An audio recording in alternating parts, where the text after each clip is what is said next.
Hello, this is Eric of Spark eTech, and welcome to my review of the Cooler Master Ncore 100 Max. Why wouldn't I just buy the Air and save myself some money? You'll be limited to a 48mm cooler. Not only the positives, but also the negatives, as well as how to fix some of those negatives. Tear down review. It's already built.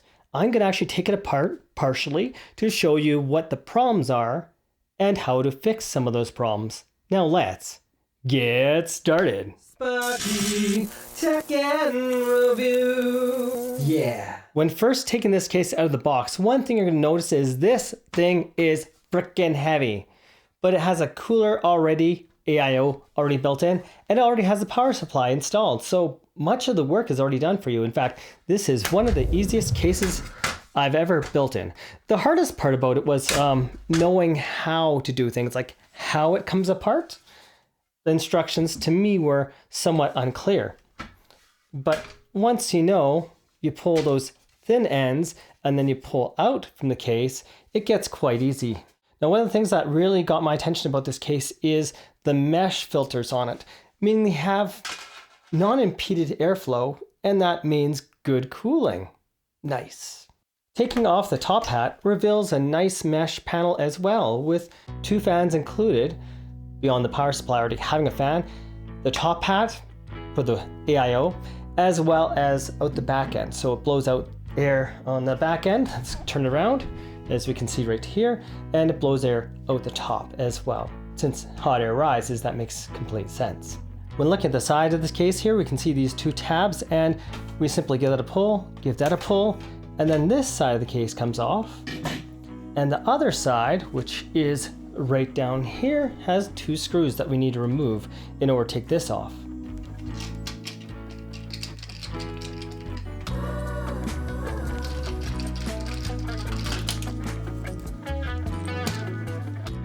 And now simply slide it off to the one side and give it a little bit of a pull back, and there we go. Now this makes it so we can simply work easily inside the case, including if I want to remove the fan, replace it, nothing's in our way anymore. For those super wide girthy GPUs, this case can be extended to fit cards that are from 155mm up to 172mm wide. That is a 3.9 slot GPU, as well as the PCIe slot can be adjusted to fit cards from the 337mm in length to, I believe, 157mm long. That is pretty crazy, and of course that's the point of having this tower case, to make it simple. Now let's see how to extend this case to fit those larger GPUs. As you can see here, there are two different top hats, and one's a little bit bigger than the other, meaning we can expand the space with it. This time it's going to be out here to the screw holes, and we're going to line up the edge down here and the edge down here, and then attach the screws. The feet aren't going to be what's extended. It's going to be this side of the case. And assembling this like so is a lot more flimsy and fussy in design than I prefer. But once you got the one screw on the top, it's a little bit easier. Now for the other piece here, we're going to still keep this part up, and we're going to have it nice and high up here. Put it into place. I'm going to go right back to locking. So first let's make sure it's set to unlock so we can slide it in. There we go. And it should now be extended when I put the sides on, so let's do that.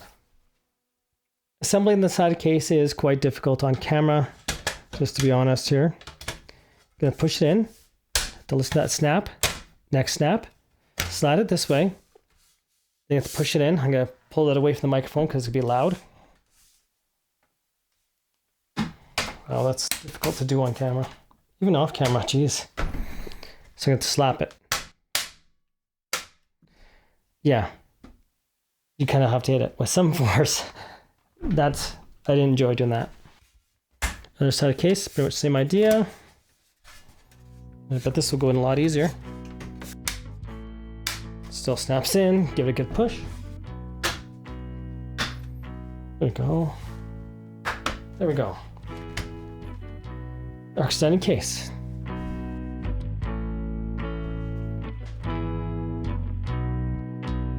when you place the graphics card inside, you'll find it very difficult to install. There are some cables already placed behind the graphics card here. So let me take the graphics card out to show you what I'm talking about. Now that I have the screws removed from the case, I can now proceed to remove the graphics card, which I already installed. Tabs are on the side of this, right here. And then I'm gonna pull this out, just like so. You'll notice these cables here. This is where a problem's gonna happen for a lot of people. There was a tie wrap here holding this part and this part together, and it was clumping up. And yeah, you will probably need to move things along and make it flatter in order to get your GPU in there. So that's one thing you should note. Look how tight that is. Unless your graphics card's like really wide, this is kind of a ridiculous design because it's pushing your cables. So this is rated for up to 450 watts, by the way, not the 600 max of some of them. So note that one here. But otherwise, it's fine. I just really don't like that pushback on it. Going to the previous tower case I had, which was the Fractal Mood, it had all the cables coming from the base. Now, the only one that's coming from the base now is the GPU DisplayPort cable, or HDMI, which is a lot better than all the cables coming out through the bottom and making a total mess. This one, it's gonna be through the backside, as you can see right here. One thing I notice is the base of this case is nice and clear. The AIO, all-in-one cooler, is installed right now using the factory CPU clips included. Now, when I actually used another liquid cooler, I had this huge thing in my Fractal Mood, and I had to remove the factory clips, and I had to buy some new ones because I misplaced them and couldn't find it. I can sell off my motherboard. I don't have to look for my clips for my CPU now because they're all there. When it comes to the liquid cooler, it's pretty darn easy because it attaches to the actual retail clips of an AMD. And there's no other bracket to put in the back at all like you would have to do with Intel. All you do is attach these brackets to the top of the liquid cooler with the 4 screws included in a bag. Only 4 screws in the one bag. And you'll screw them on, and then you tighten these 2 side screws, and that's that. Now, it does also come with a container of thermal paste. See if you can see better on this camera right there. Yeah, thermal paste right there. It comes with that. Back panel clips for Intel for the back of the motherboard. So note that one. That's a little different design than AMD, which is so easy, by the way. This here is the front case audio connection cable. The USB Type-C for the front of the case itself, like the front right here, you can see. Here we also have, let's see, USB 3.0 or so, or 3, let's see, it says 3.2, USB 3.2 on the bottom here. So put that back in. This is one of my favorite parts of the case, right here, just hidden behind our Type-C USB. I'll just remove that right now. Do you see this right here? If you assemble a lot of computers, they have the single loose cables, so they have the power button one, and you have like small little pins everywhere. I'll show that on the screen, so it's that now. Versus this all in one, and I simply put it in, and I don't have to think about it. Okay, just look at my motherboard. Where does it fit? Oh, it's right here. It's one cable to slide in. So if I put this case down, oh, actually I don't even do that. I can stand it up and do that.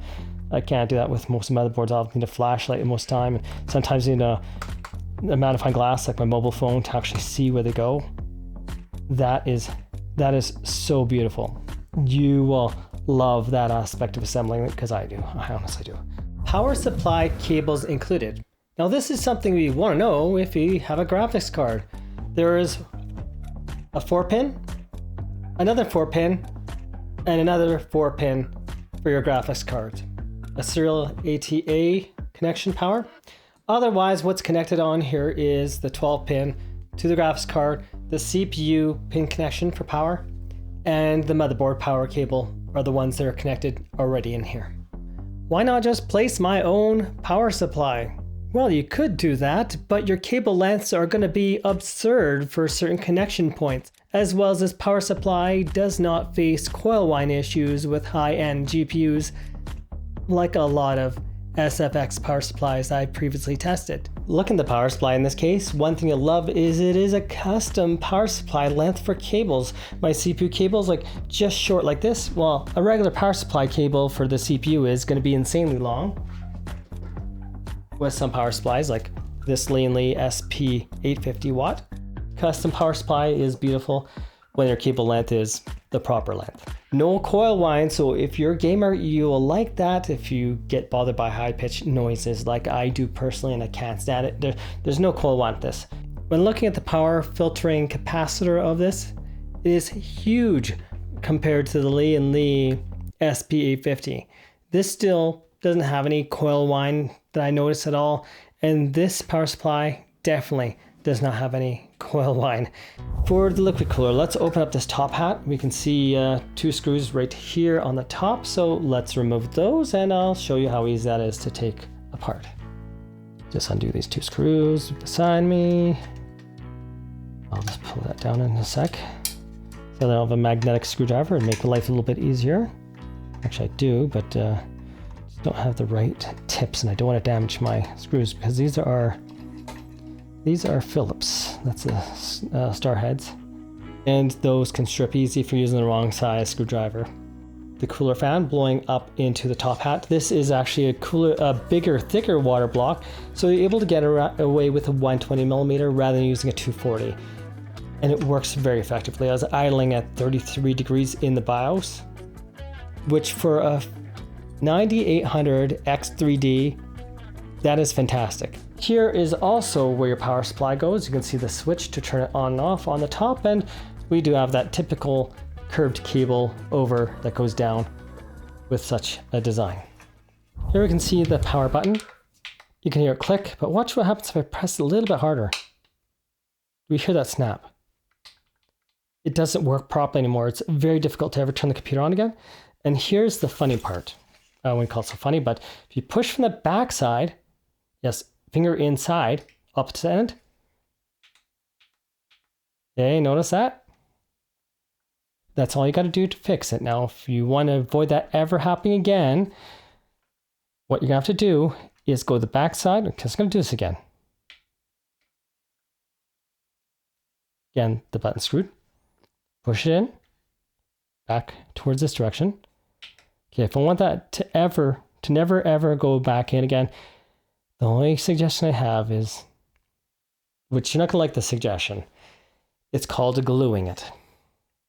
You want a proper glue that's gonna make it never push back again, or you just simply, whenever it happens, just push it back again.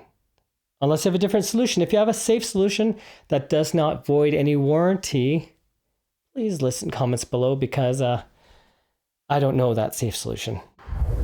And this is the fan noise. Might not be a big deal to you, and that is absolutely fine. Now I'll face this more towards the case. Let's listen to that power supply. That's where most of the fan noise is from. And this is the sound with the case assembled. My biggest gripe with this is the power supply fan. It's the loudest by far of any of the parts in here. Aluminum, anodized aluminum or something, because a magnet will not stick to it. A magnet will stick to the mesh. A magnet will stick to the inner areas in here if you don't have this on.